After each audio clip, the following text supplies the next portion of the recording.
I think the old NBA was space, everyone kind of stand, and one guy play pick and roll. Now it's a lot more ball, a lot more cutting. I think we're top 5 in cuts. What makes an offense effective in today's NBA? Is it the superstars, the three-point shooting, the pace? Or is there something deeper, like spacing, screening, or knowing how and when to move without the ball?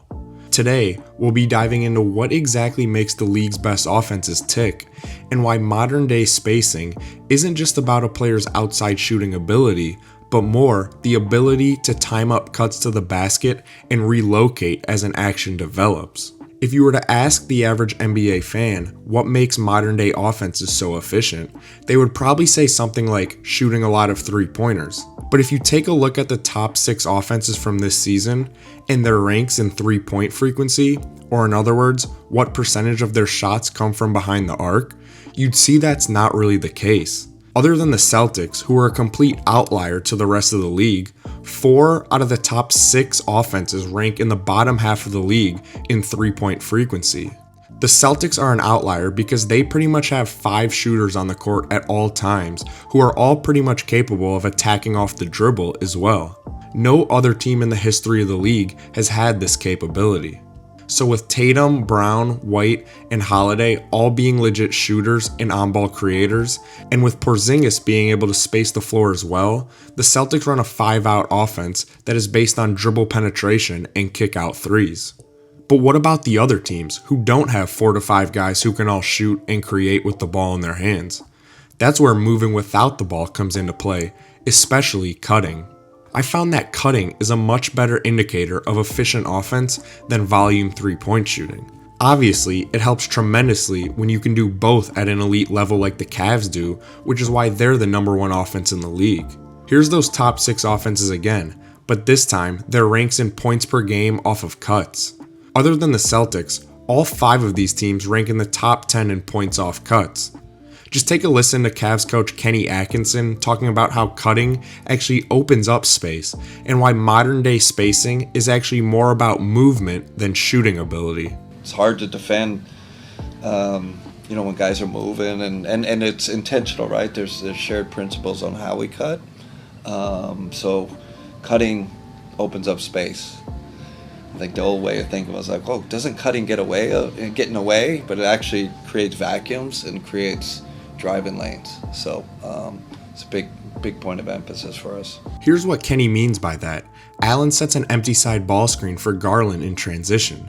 The Hornets' weak side defenders are in perfect position to help and zone up the Cavs shooters on the weak side. But Mobley uses that open space to cut to the basket instead of spotting up for 3.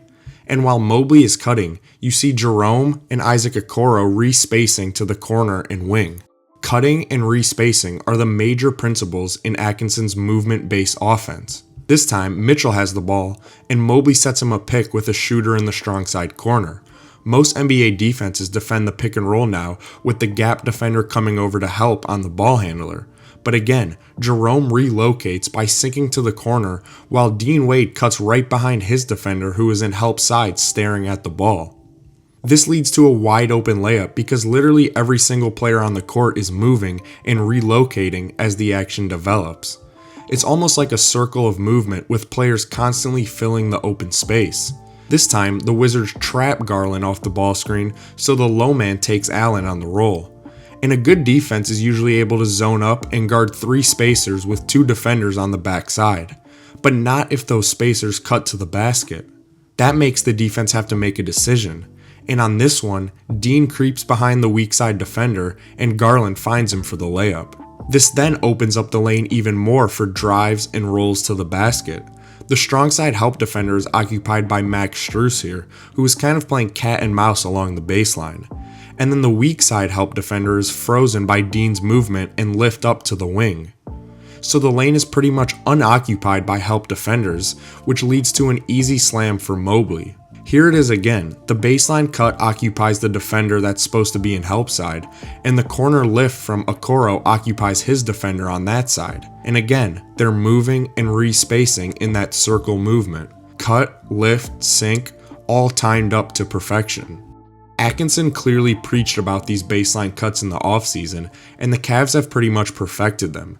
They're super effective because defenders' eyes are usually glued to Mitchell and Garland when they have the ball, so the other Cavs players take advantage of that by cutting in their defenders' blind spots. So why isn't every team able to do this, you might ask? It's because you still need the right personnel like smart cutters and especially good decision makers who can make passes in tight windows.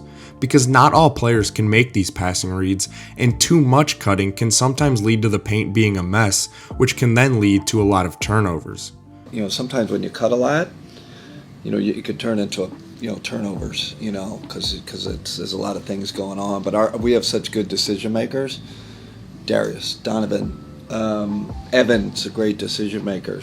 But for the most part, like Kenny said, cutting opens up space, and space leads to efficient offense. Here's that circle action again, but this time it leads to an open three-pointer.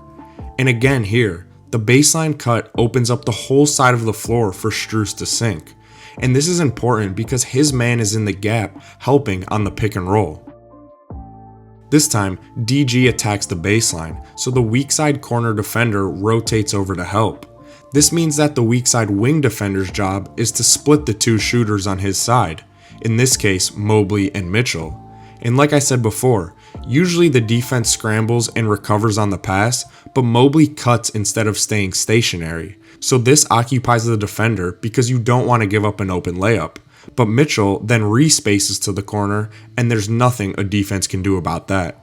So this is really about how non-shooters can become spacing threats by cutting instead of spotting up. The Cavs run a great action here, and you see how Allen, who is a known non-shooter, starts to move into that open space as the action develops. Thinking Basketball actually made a video about this a couple years ago on how non-shooters can be threats without the ball by cutting like this. I'll link that video below.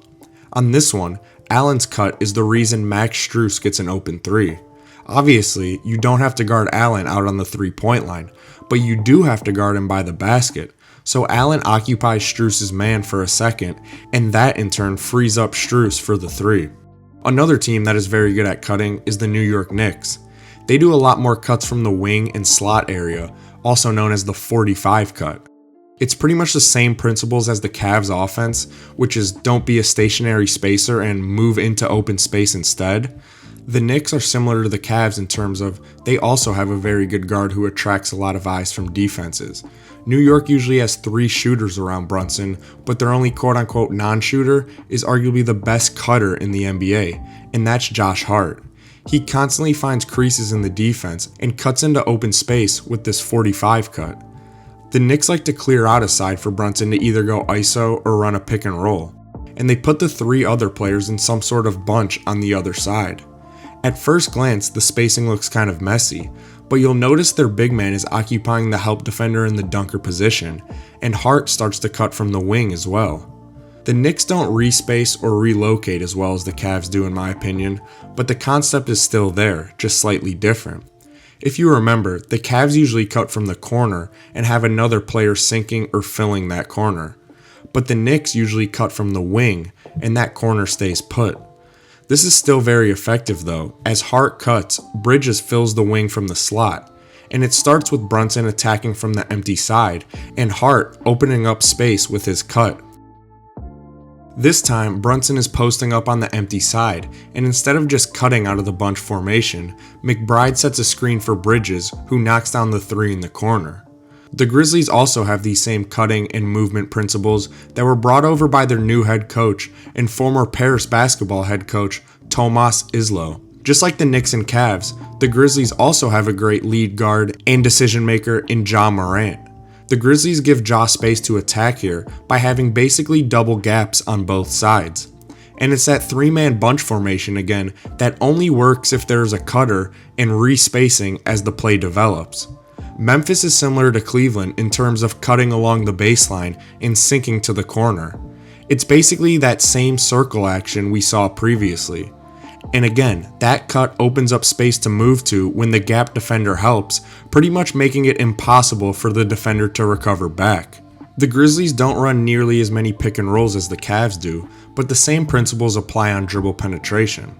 So, what can we take away from all of this? I think it's pretty clear. Basketball is evolving. Teams are getting smarter and smarter offensively. and that's why today's offenses are more efficient than ever.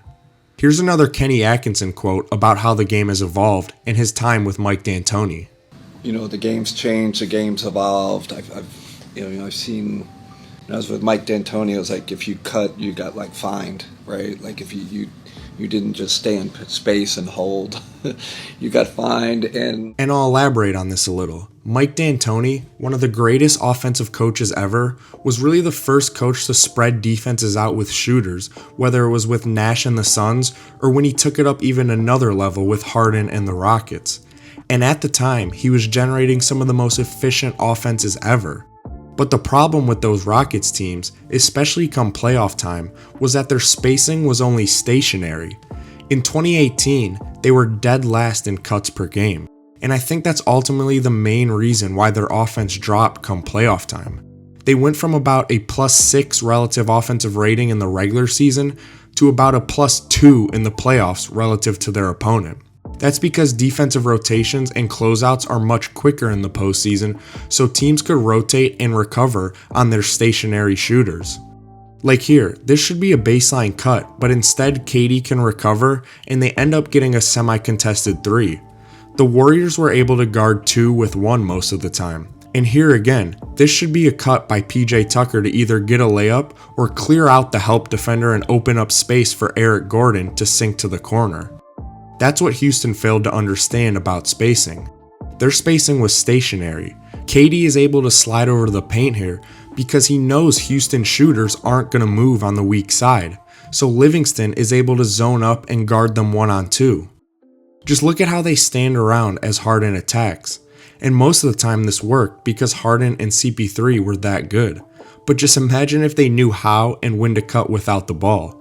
Especially with their all-time great playmakers at the head of the snake. They'd literally be impossible to defend.